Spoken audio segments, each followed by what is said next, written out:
e te amo.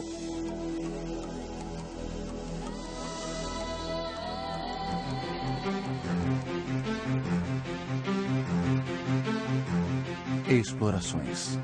Distribuição Sinapse. Versão brasileira. Áudio News. Nós, seres humanos, sempre vivemos explorando os nossos arredores. Percorremos todas as extensões de terras habitáveis e navegamos por todos os mares, numa busca incessante pelas respostas às grandes questões que nos intrigam.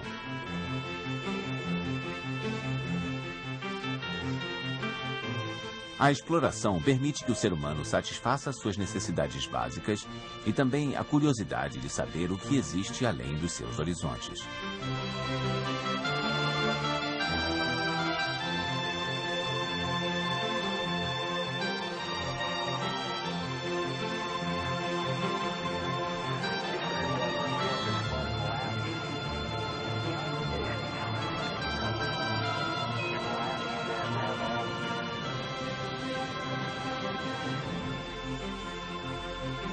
Todos os grandes exploradores tinham essa mesma curiosidade.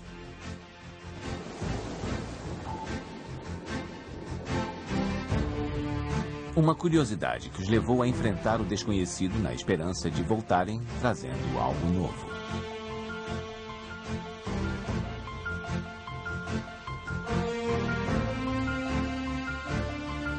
Alguma coisa que fosse capaz de mudar o mundo.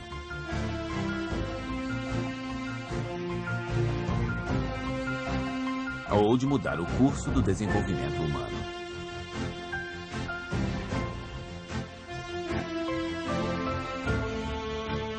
Ou alguma coisa que tivesse consequências totalmente inesperadas.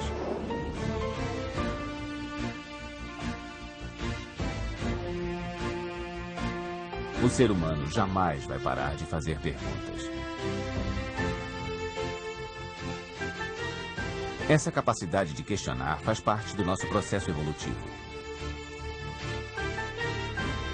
Quem somos? O que é este universo em que moramos? Estamos sozinhos nele? O ser humano se lança em explorações há muitos séculos, mas ainda não encontrou respostas para essas questões fundamentais. Mas continuamos a buscá-las, fazendo descoberta após descoberta.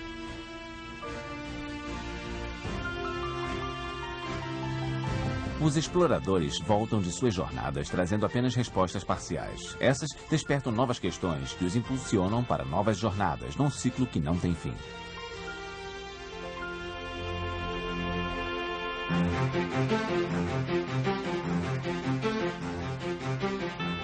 Os exploradores são pessoas que conservaram um coração de criança. Eles não resistem ao apelo de uma porta fechada.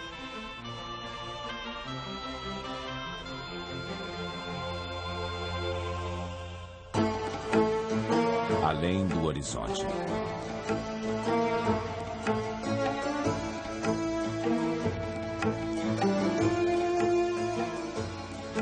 Os antigos egípcios foram o primeiro povo a deixar registros escritos das suas explorações. Os hieróglifos nas paredes dos templos contam as histórias das suas jornadas para um lugar distante e mítico, as terras de Punt.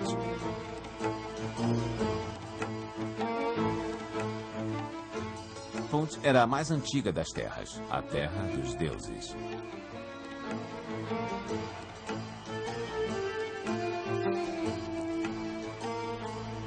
A localização exata de Punt continua sendo um mistério, porque os egípcios organizaram muito poucas expedições ao longo de um período grande de tempo e não restaram vestígios da rota que usaram. Os deuses egípcios eram generosos. Os peregrinos que chegavam a Punt descobriam tesouros incríveis. Havia ébano, marfim, ouro, prata e mirra, uma substância aromática queimada nos altares sagrados. Essas jornadas exploratórias serviam aos objetivos políticos e comerciais dos faraós do Egito. Para afirmar o seu poder, as dinastias organizavam expedições para subir o Nilo, atravessar o deserto ou cruzar o Mar Vermelho.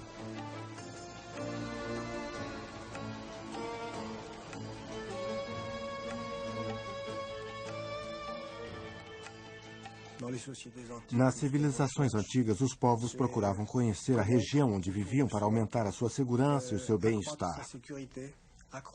A segurança e o bem-estar eram as maiores preocupações de todas essas sociedades. Sendo assim, elas se sentiam impelidas a conhecer o mundo à sua volta. Os egípcios tinham uma obsessão por explorar a nascente do Nilo. Queriam proteger a fronteira leste e a oeste e também o sul de seu território. Nesse sentido, a busca pelo bem-estar era a busca pela segurança, e essas eram as principais motivações por trás das descobertas e jornadas exploratórias da maioria das sociedades. Nas suas explorações marítimas, os egípcios contaram com a ajuda dos fenícios, um povo de navegadores que vivia a leste do Mediterrâneo. Confinados a um território pequeno e inóspito e cercados por vizinhos hostis, os fenícios não tinham outra opção além de se lançarem ao mar.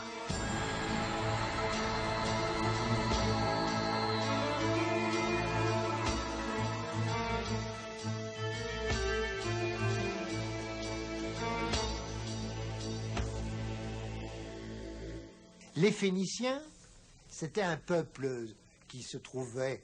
Os fenícios viviam onde hoje se situa o litoral do Líbano.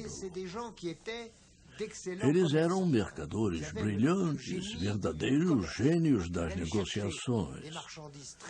Eles buscavam as mercadorias mais raras nos países onde eram produzidas e as vendiam aos povos vizinhos do seu território, obtendo lucros fantásticos.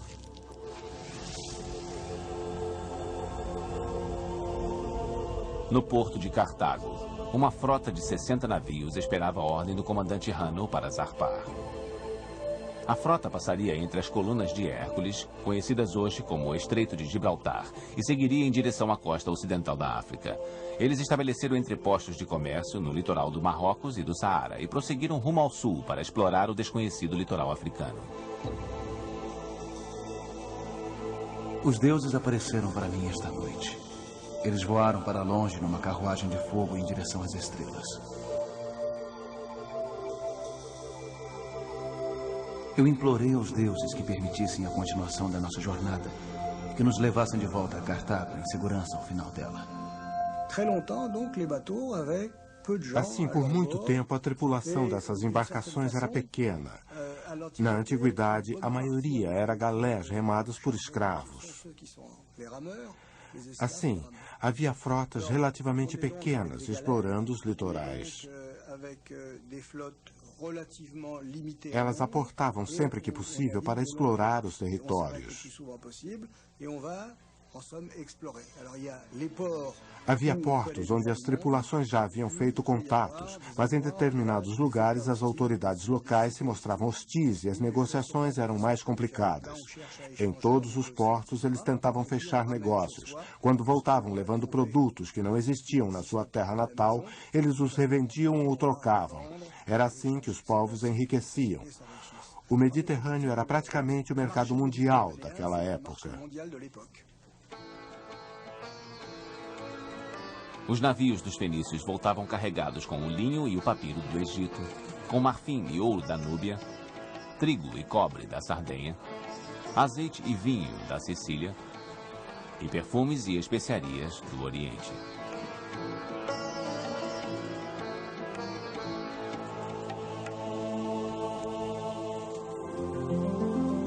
Há mais de 2.500 anos, os antigos gregos foram os primeiros a traçar um mapa lógico e exato do mundo conhecido na época.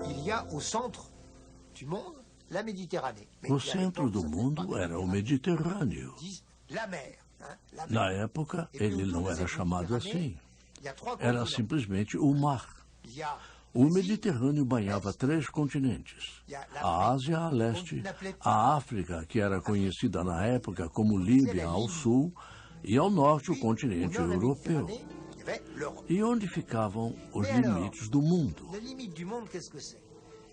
Bem, os povos da época acreditavam que esses 3 continentes eram cercados por um rio enorme que circundava a Terra. Eles chamavam esse rio de o Rio Oceano.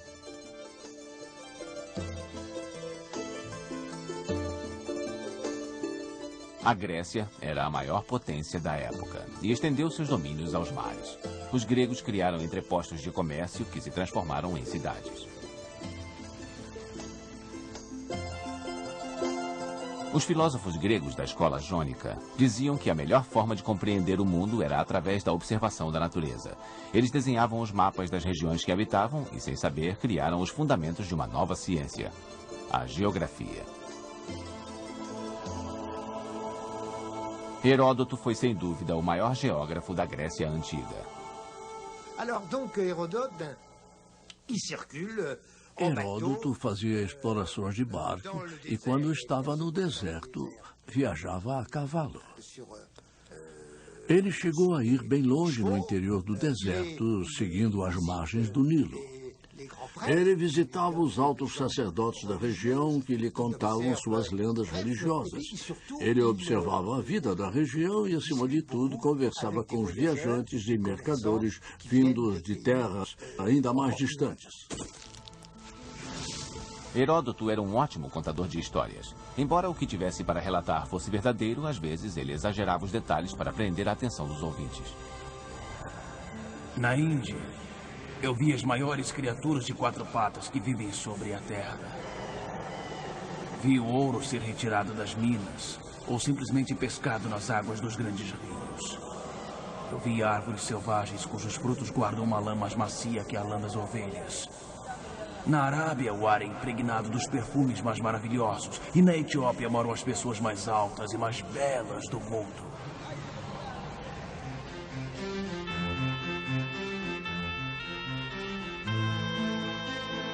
Heródoto criou uma nova forma literária que se baseava na observação do mundo. Ele a batizou de História e a usava para relatar as maiores jornadas exploratórias realizadas pelo homem.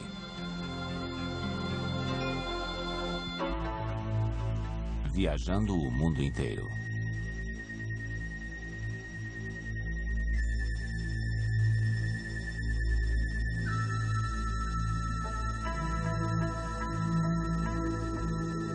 Eu sonhei com um grande pássaro que me carregou em suas costas.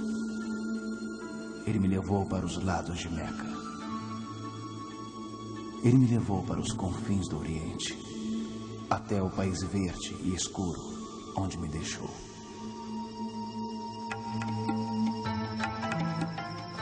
Esse sonho profético foi o ponto de partida para uma longa jornada. Em 1325, um jovem de 21 anos saiu de sua casa em Tânger para uma peregrinação a Meca. A sua jornada acabaria levando 30 anos. Ele viajou por 120 mil quilômetros. Na minha opinião, um dos maiores exploradores da Idade Média não foi Marco Polo. Para mim, foi o árabe Ibn Battuta, que viveu no século XIV. Ele foi o maior viajante da sua época. Partiu do Saara e foi até a China, passando pelo território onde hoje em dia é a Rússia, e viajou também por toda a Europa e o Oriente Médio.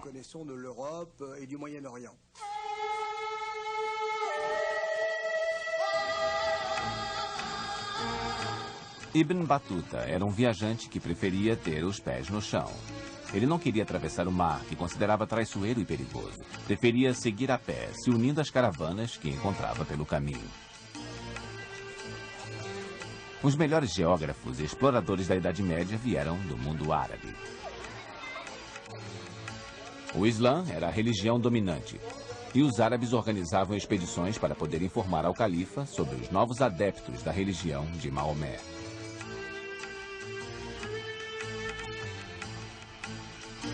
Foi em nome de Alá que Ibn Battuta partiu para explorar novos horizontes e terras desconhecidas. Ele tinha habilidades diplomáticas e era um ótimo viajante, e sua jornada o levou aos confins do Oriente.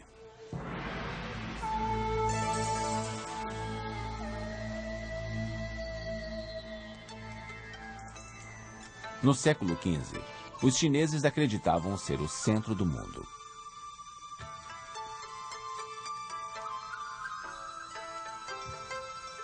A China já era o país mais densamente povoado do planeta e, com certeza, o maior.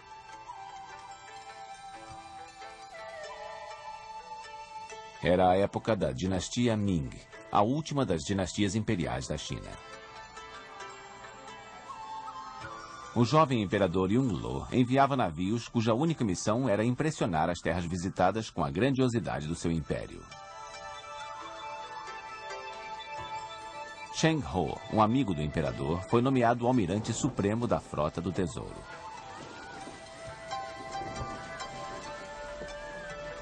Sua primeira expedição foi também a mais importante.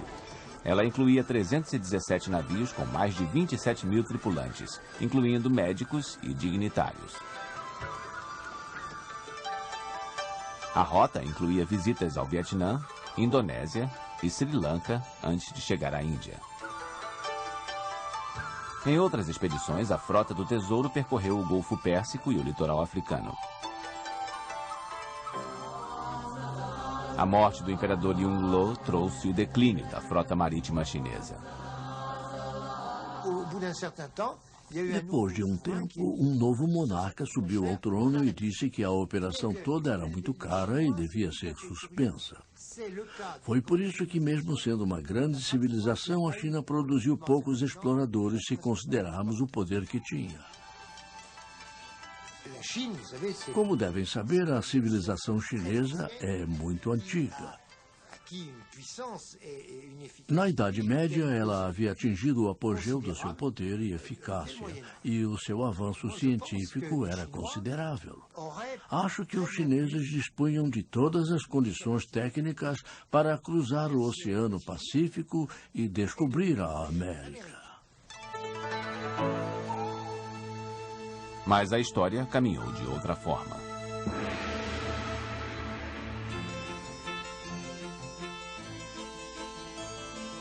No século XV, os estudiosos e geógrafos europeus se voltaram para tradições antigas. Eles passaram a aceitar o conceito de que a Terra era redonda, como os gregos haviam defendido. Com base nos trabalhos de Ptolomeu, Cristóvão Colombo começou a busca de uma rota por mar para as terras das especiarias.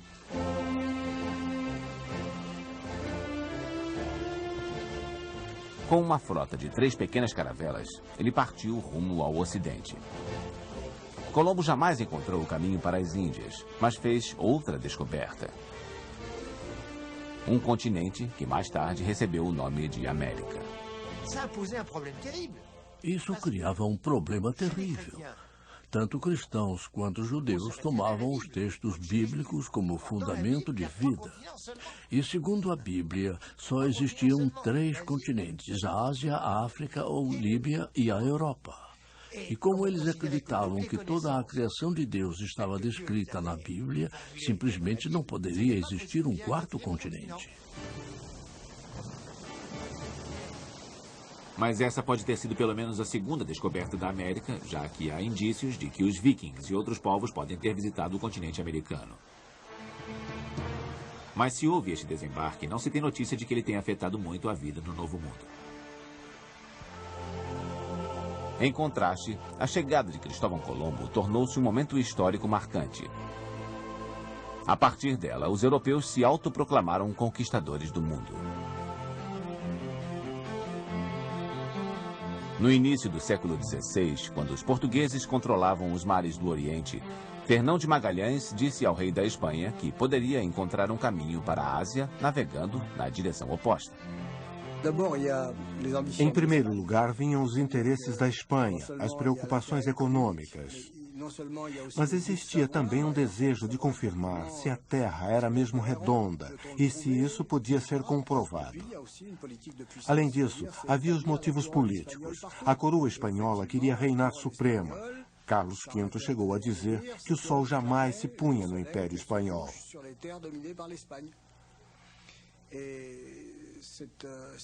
Durante um certo período, a Espanha foi a maior potência do mundo ocidental.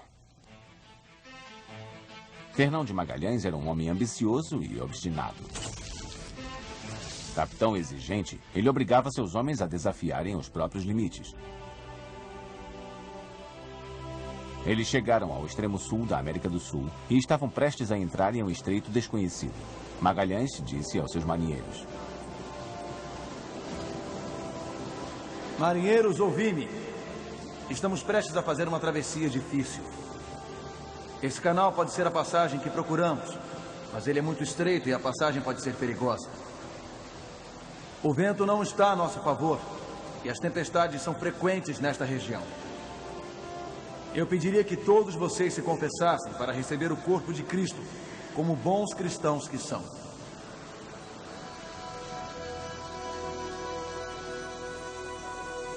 Ao emergirem no tortuoso canal, os marinheiros se depararam com um mar imenso. Depois de 38 dias de batalha, Magalhães chorou de alegria. Ele havia encontrado a passagem para o Mar do Oriente.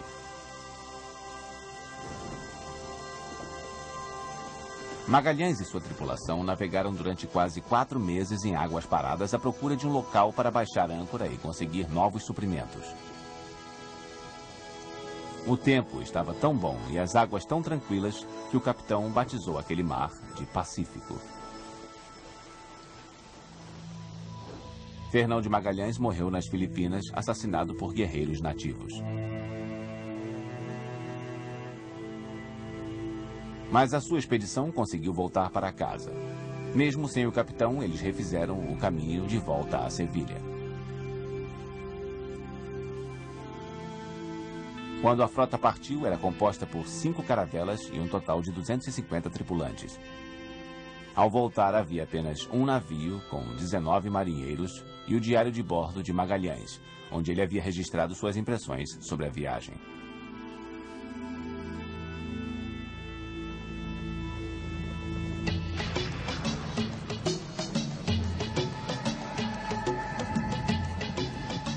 A África foi o último continente inexplorado. Até o século XIX, o berço da espécie humana permaneceu uma terra desconhecida, envolta em mistérios.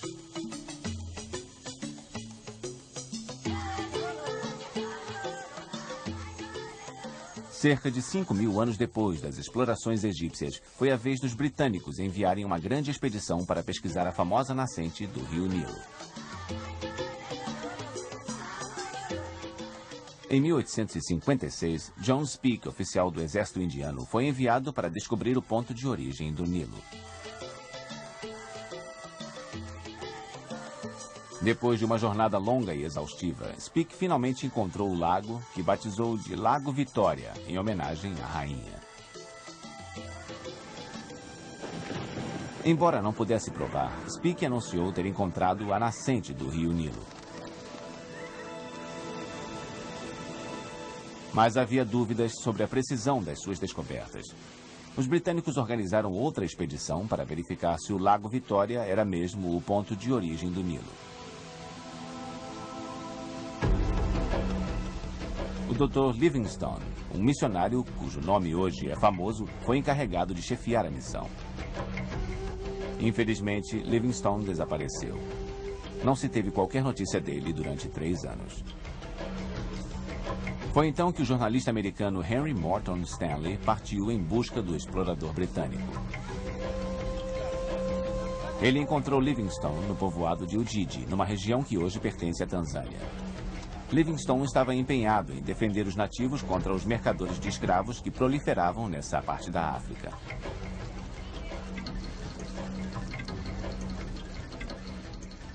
Stanley e Livingstone voltaram com provas irrefutáveis de que o Lago Vitória era mesmo a origem das águas do Nilo.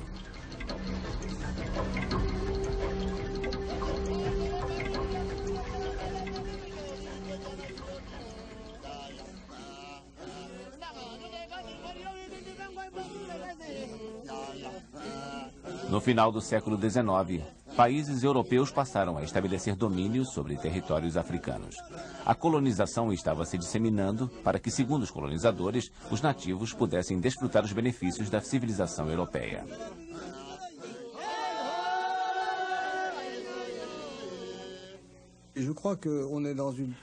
Acho que foi um período de expansão europeia, por assim dizer.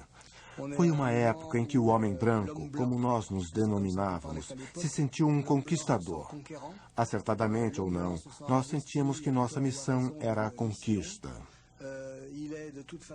De qualquer forma, o homem branco tinha o papel de Prometeu.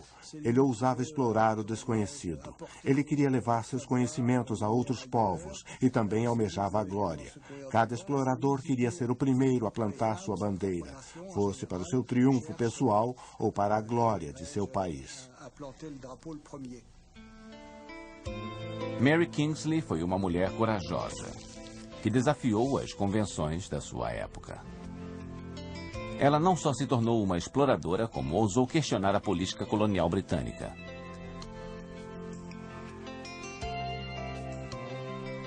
Mary acreditava que os povos africanos tinham uma cultura própria e que ela devia ser respeitada. Os ingleses precisavam parar de impor a sua cultura aos africanos. Eu me pergunto o que me impeliu a vir para a África. É um verdadeiro inferno sobre a Terra. Mas se o inferno fosse tão belo e encantador, quem não haveria de querer ir para lá?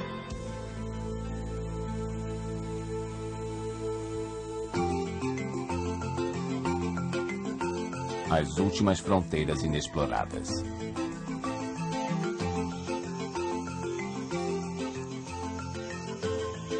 As jornadas exploratórias nos ajudaram a compreender melhor o frágil equilíbrio entre o planeta Terra e seus habitantes.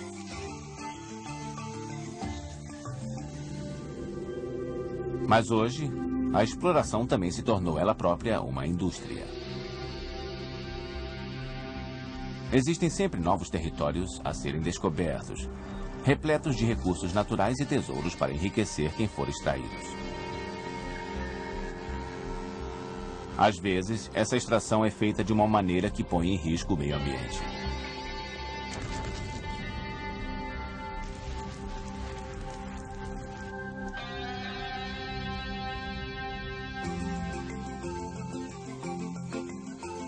As florestas tropicais são um dos últimos recantos inexplorados do planeta.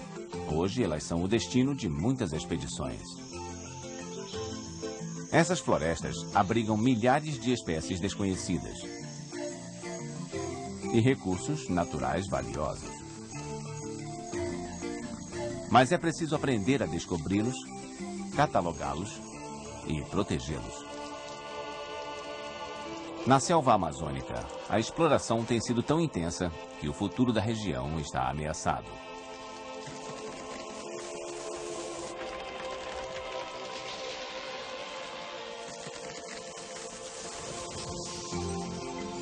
As matas virgens também servem de abrigo a seres humanos que mantêm o modo de vida dos seus ancestrais, e todas as suas preciosas tradições estão desaparecendo.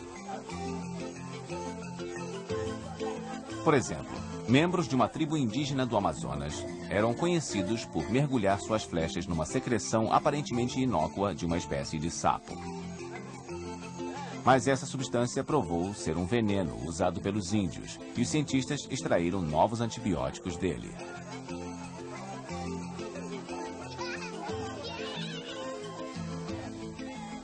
A presença maciça dos brancos é prejudicial para as tribos que ainda subsistem na Amazônia, em Bornéu e na Indonésia. O contato com a nossa civilização leva a doenças desconhecidas que podem dizimar aldeias inteiras.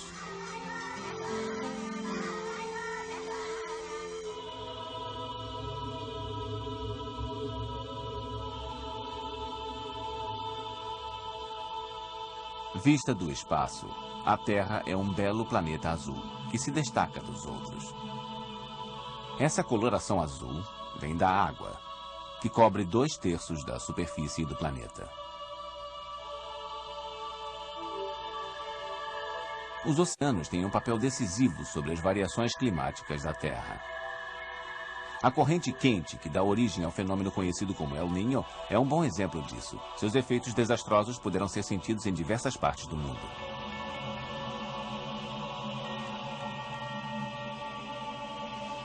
Os oceanos também ajudam a equilibrar o clima, graças à sua grande capacidade de absorver o calor.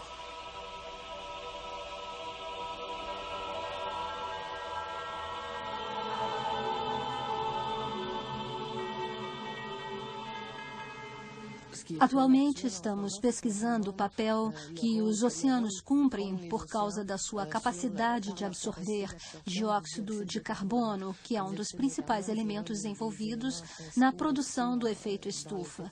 E é um elemento antropogênico, ou seja, é produzido pelo ser humano. Nós estimamos que os oceanos possam absorver 50% do dióxido de carbono emitido na superfície da Terra.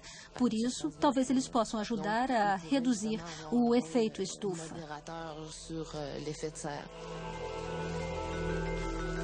Durante um longo tempo, o oceano foi uma barreira intransponível, o limite entre o mundo conhecido e o desconhecido.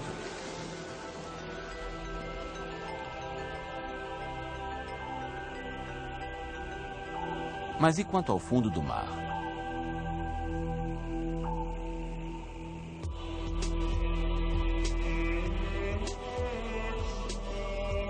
O leito dos oceanos abriga um mundo misterioso.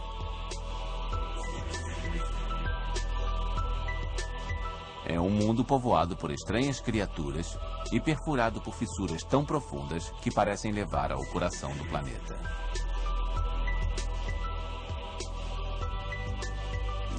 Até agora, eu já desci 3 vezes no submarino Alvin. E a primeira viagem foi uma revelação para mim. É uma paisagem fascinante. A água é de um azul profundo, cortada pelo brilho dos raios de sol. E, à medida que descemos, a luz começa a escassear até ser fornecida apenas por alguns organismos bioluminescentes. Ao chegar aos 100, 200, 300 metros de profundidade, a escuridão é completa.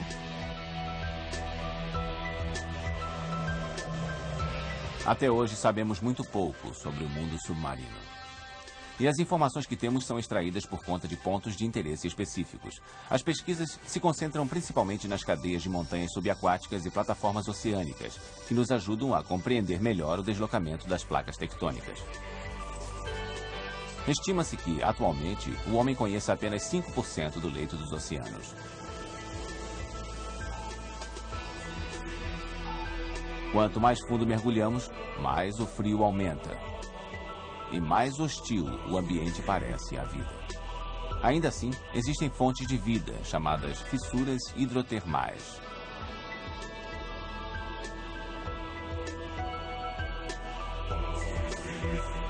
Embora a luz do sol não chegue aqui e não exista fotossíntese, o ambiente criado por essas fissuras abriga um ecossistema surpreendente e muito rico.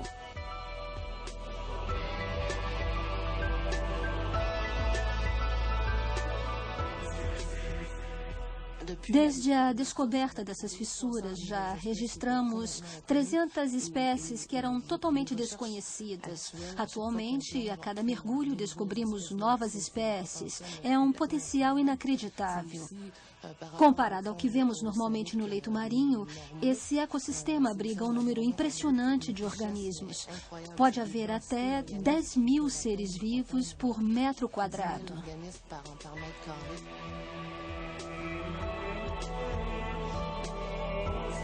A hipótese mais fascinante sobre as fissuras hidrotermais diz que elas podem ter sido a origem da primeira célula viva. Afinal, todos os elementos essenciais à vida estão presentes. Calor intenso, gerado pela atividade vulcânica, além de oxigênio, hidrogênio e metano.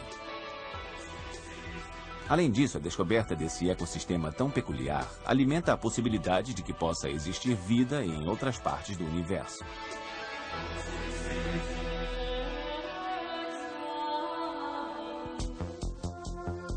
Rumo ao infinito.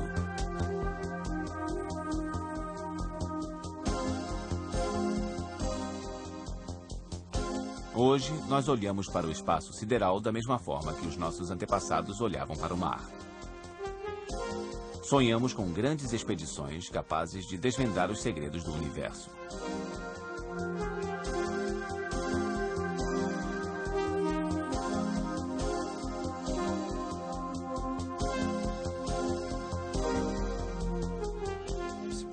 A exploração espacial nos oferece uma das melhores oportunidades possíveis de aprendermos mais sobre quem somos nós, e esse questionamento é fundamental para o ser humano. Explorando o espaço, poderemos descobrir fundamentalmente as origens do universo e, em última instância, as origens da vida. A partir daí, nós poderemos formular uma das questões principais para o ser humano hoje. Será que nós estamos sozinhos? Será que só existe vida na Terra? Muitas das atividades desenvolvidas pela NASA desde a sua criação estão voltadas para encontrar as respostas para essas questões.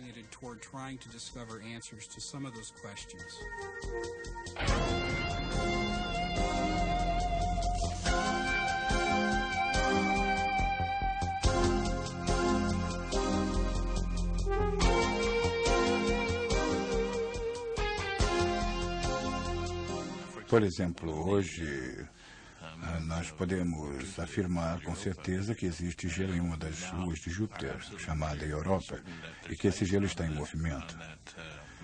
Isso pode indicar que as placas de gelo estão sobre uma camada de água, aparentemente de água quente. Assim, encontramos lá algumas condições idênticas às que há na Terra, e isso despertou um grande interesse em pesquisá-las mais a fundo.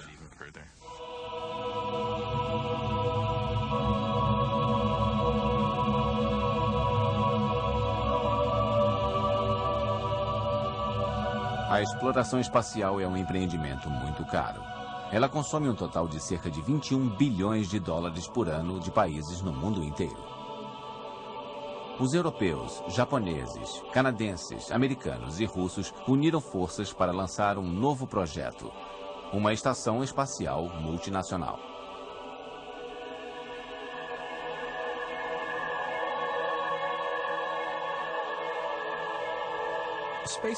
A exploração do espaço é uma empreitada cara demais para um país assumir sozinho, sobretudo se for usada uma estratégia agressiva que vai exigir a presença de astronautas indo até a Lua, até Marte ou construindo uma estação espacial. As parcerias internacionais são a melhor maneira de conduzir projetos dessa natureza. A soma de recursos econômicos, científicos e tecnológicos é uma medida muito sensata. É assim que as coisas devem ser conduzidas no futuro.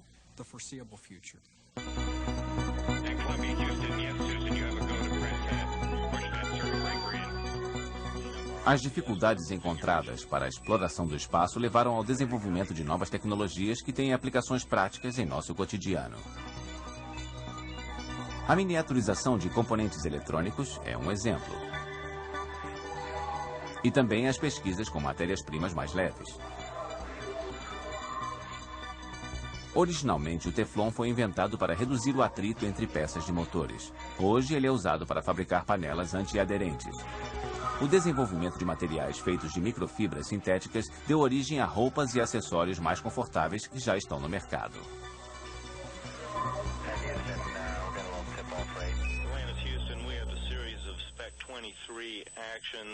Os satélites revolucionaram as comunicações.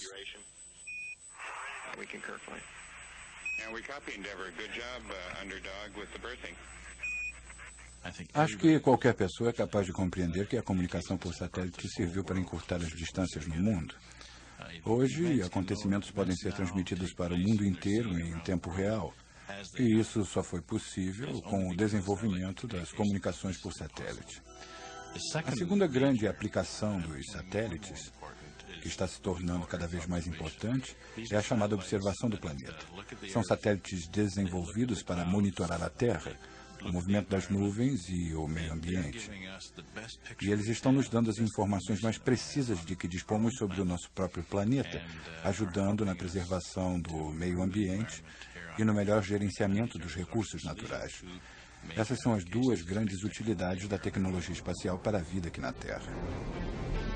O telescópio espacial Hubble também cumpre uma função de observação.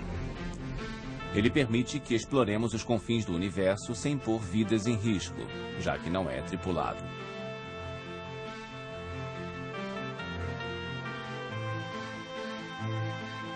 Agora que podemos mandar robôs para explorar o espaço no nosso lugar, será que isso não vai acabar com o senso de desafio que faz parte de qualquer exploração? Os grandes exploradores que arriscaram as próprias vidas enfrentando o desconhecido e confrontando corajosamente o perigo foram transformados em heróis, e seus feitos os imortalizaram.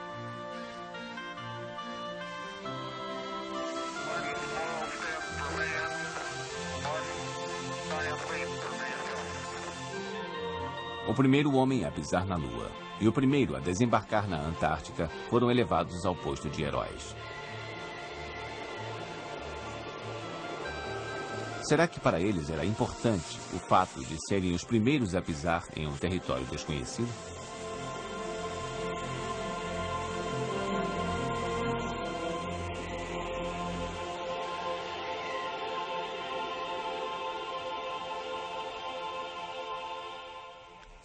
É claro que existe um sentimento de orgulho, mas também é uma curiosidade intensa. Por que será que fui o primeiro? Por que eu estava destinado a deixar minhas pegadas neste local? Afinal, uma tempestade poderá apagá-las daqui a pouco.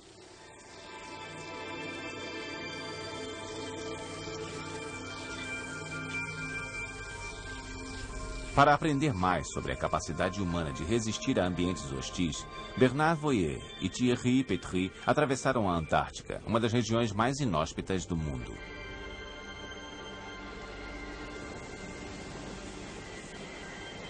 A temperatura mais baixa já registrada no planeta foi na Antártica, 89 graus negativos. A velocidade média do vento é 70 km por hora. As rajadas podem chegar aos 300 km por hora.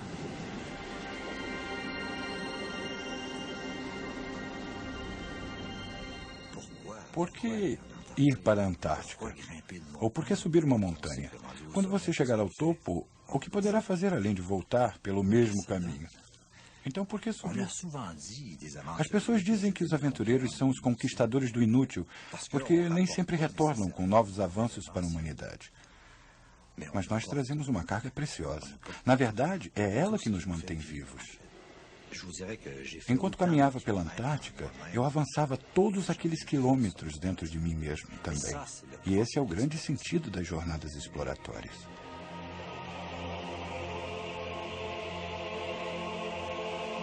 Os exploradores se lançam em suas jornadas para aprender mais sobre eles mesmos, para se testarem na conquista de objetivos aparentemente inatingíveis.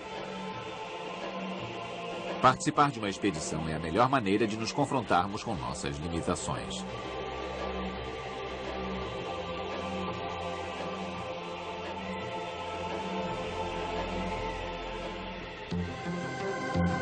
Dos sonhos à realidade.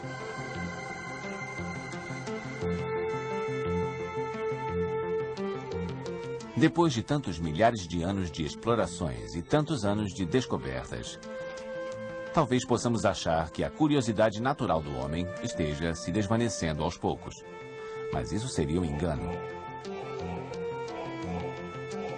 A necessidade de explorar nunca foi tão forte. Ela faz parte da nossa sede de sonhar. A imaginação é uma característica tipicamente humana. Poemas épicos, histórias de aventuras e a ficção científica são fontes inesgotáveis de inspiração. Elas estimulam a nossa imaginação e abrem as portas para novas jornadas.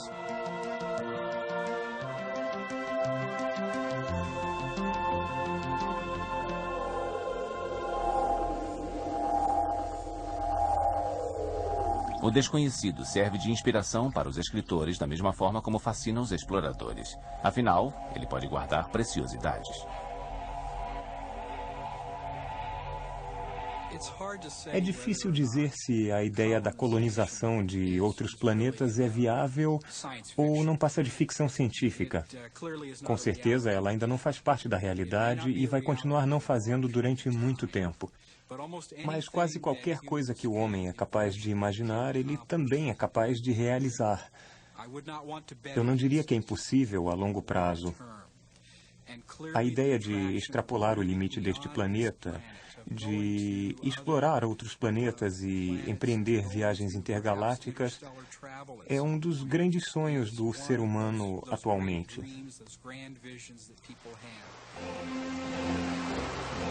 A exploração continua sendo uma atividade importante por causa dos lucros que pode gerar. A descoberta do Novo Mundo deixou muitos europeus ricos entre os séculos XV e XIX. Dessa mesma forma, os americanos são os que mais se beneficiam com a exploração espacial.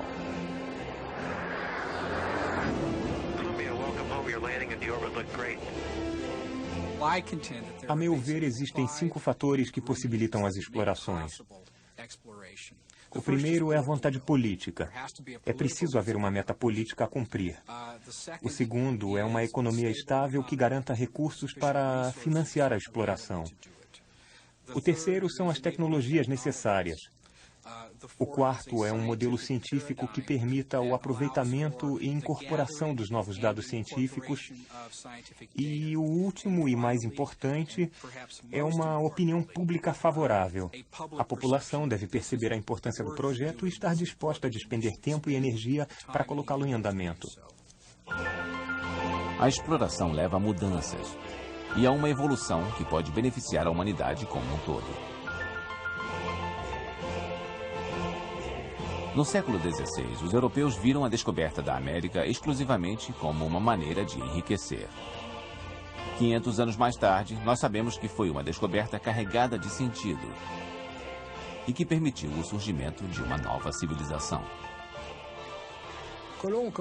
Talvez, como Fernão de Magalhães, Colombo não tivesse ideia da importância da sua descoberta, ou talvez até tivesse, pois dá indícios disso em suas memórias. Mas ele jamais poderia conceber as consequências que ela teria a longo prazo. E elas foram muito simples. Do século XVI em diante, o continente americano evoluiu para se tornar o que é hoje, um continente povoado essencialmente por descendentes de europeus. Às vezes, os choques culturais podem ser violentos. A descoberta da América estimulou a expansão da cultura europeia em detrimento da cultura nativa. Nosso planeta se transformou numa aldeia global graças a um longo processo evolutivo nascido da necessidade humana de expandir seus horizontes e procriar. A exploração não trará respostas para todas as nossas questões. Pelo contrário, ela é uma fonte inesgotável de novas questões. Um exemplo disso é como as primeiras fotos do planeta visto do espaço transformaram a nossa visão do mundo. As pessoas começaram a ver aquela bola pequena, aparentemente frágil, azul e muito bonita no meio da escuridão infinita do espaço. Isso fez nascer uma nova afeição pelo planeta em que vivemos. O sucesso dos movimentos ecológicos modernos pode ser atribuído em grande parte a essas primeiras imagens. Foi a partir delas que começamos a nos ver como tripulantes de uma pequena espaçonave e que sentimos a necessidade de preservá-la para que ela não desaparecesse no futuro.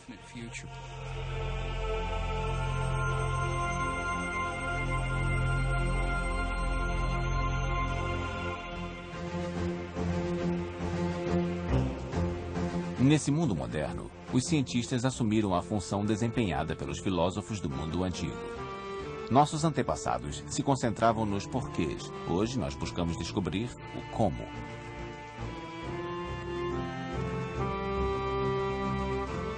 Nossas explorações nos levaram a descobrir muitas pistas sobre a evolução humana.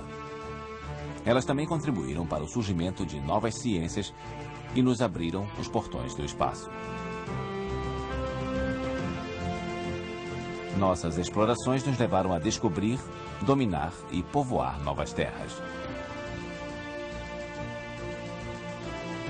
Ainda assim, todo explorador pode ser considerado individualista.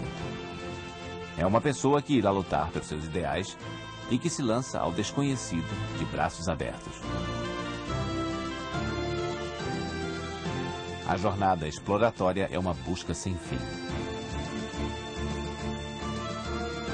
Avançando em pequenos passos ou saltos enormes, a humanidade continua no caminho do progresso. Da savana ao cosmo, o ser humano sempre teve a coragem para perseguir a sua curiosidade até as últimas consequências. E provavelmente sempre terá.